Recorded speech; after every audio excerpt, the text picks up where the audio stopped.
Le revenu universel que vous évoquez dans votre livre, est-ce que ce ne risque pas d'encourager le non-travail?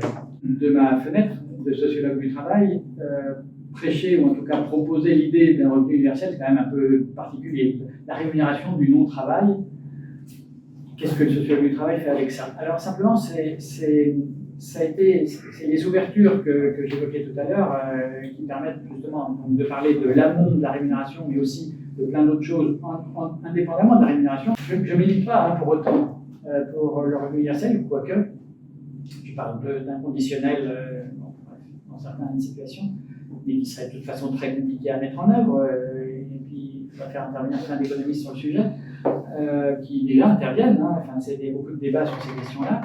Mais en fait, qu'est-ce qui motive, qu'est-ce qui est intéressant de ce point de vue-là, c'est se dire surtout, s'il existait, quelles conséquences ça aurait sur la valorisation des emplois qui forcément perdureraient. Pas dans une société où le non-travail peut se généraliser, a priori. Donc il y a ceux qui pourraient opter pour du non-travail ou, alors il faudrait s'entendre sur le non-travail aussi au passage. Le travail domestique, c'est un travail ou pas? Les 80% dont on parlait tout à l'heure, c'est du travail ou pas? Bon. Mais à partir du moment où on se dit il y a du non-travail et on le respecte, et même du coup on affecte un revenu, qu'est-ce que ça change dans notamment la hiérarchie des emplois parmi ceux qui continuent de travailler sur ces emplois-là? Sous-entendu, pour dire les choses simplement, les emplois les moins qualifiés, il n'y a pas d'emploi pas qualifié. Moi, je suis comme Paul Santelman, ça n'existe pas. Les emplois peu qualifiés, il y en a. Peu rémunérés, peu reconnus. Rappelez-vous les débats sur les métiers invisibles lors de la pandémie. Métiers invisibles, peu reconnus, mal payés, mais qui sont tout à fait essentiels. Les livreurs, les caissiers, nos aides-soignants, aides-soignantes, etc. Voilà, tout ça, c'était valorisé. Et alors, mais que fait-on? Pourquoi paye-t-on si peu, etc. Alors, revenu universel inconditionnel d'un côté, quelles conséquences sur un certain nombre de métiers, parmi les plus pénibles, ou les moins reconnus, ou les moins payés? C'est une question d'offre et de demande, tout simplement.